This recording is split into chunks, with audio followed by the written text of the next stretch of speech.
Hey friends, it's prime time. Prime rib, that is. I know prime rib seems like a really fancy cut of meat, but honestly, it's not that hard to cook, and I'm gonna show you how you can cook that. First things first, when you're picking out your prime rib, you wanna make sure you get the right grade.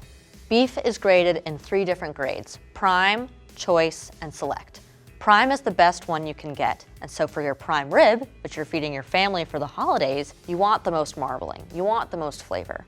So make sure you get the USDA prime rib, prime square rib. When you get home, you're gonna see that the butcher has partially cut your meat from the bone. So it carves easier when it's done cooking, but it's not completely cut because you want that flavor and that moisture from the bone.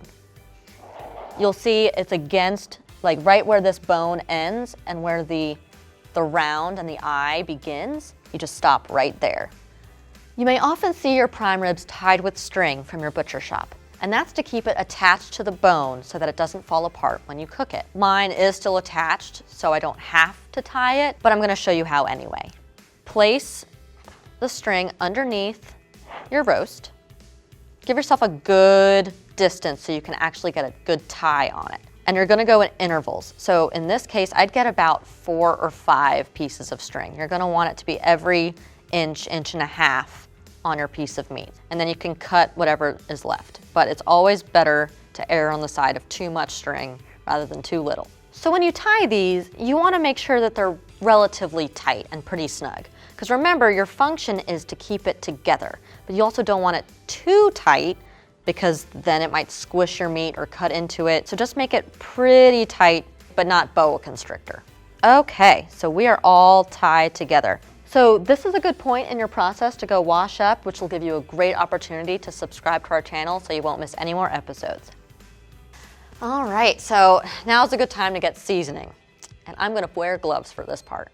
Now for beef, a rule of thumb is about a teaspoon of kosher salt per pound.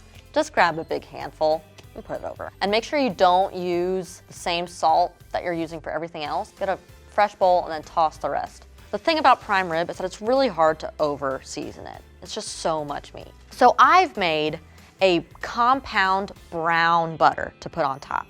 Now brown butter is a little complicated, so if you're unsure how to make it, follow the link in the description. I'm gonna slather this bad boy up with this butter. So good. Now this butter, like I said, has brown butter, thyme, sage, rosemary, garlic, Dijon, little Worcestershire, little lemon zest. Like, it is just so full of flavor. And now it's time to cook this.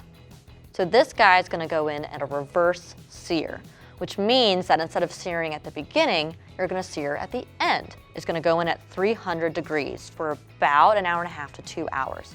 And then we're gonna jack up that temperature to 475 and go for another 20 to 30 minutes. So that will give you a beautiful crust with a solid red center. Oh, look at him. He's a beaut, Clark. So we cooked this to a nice 125 and rested it for 15 minutes. We're gonna cut the string off that we used to tie earlier. And so you see that we've got about 4 bones at the bottom. So that's 4 ribs. So this is a prime rib, so it's the rib of a cow. Factor in about 2 to 3 people per rib. So this would serve about 12 people. So let's just start cutting. We're gonna go along the bone, but again, we're not gonna cut through the bone. And it's gonna get rarer and rarer as it goes through the meat. But each cut should be kind of thin. We wanna make sure people aren't chewing on a huge piece of fat.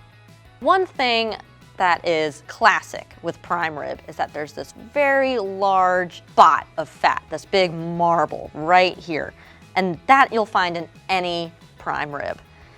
So this will be the part where we can start just kind of continuing to separate it from this bone here.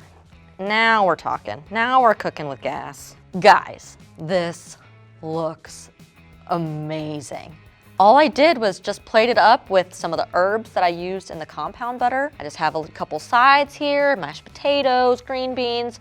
I have reserved some of the compound butter so we could eat it on top. Wonderful. Thank you so much for joining me here. If there's any other way that you season prime rib or cook your prime rib, I would love to hear it in the comments. We'll see you next time.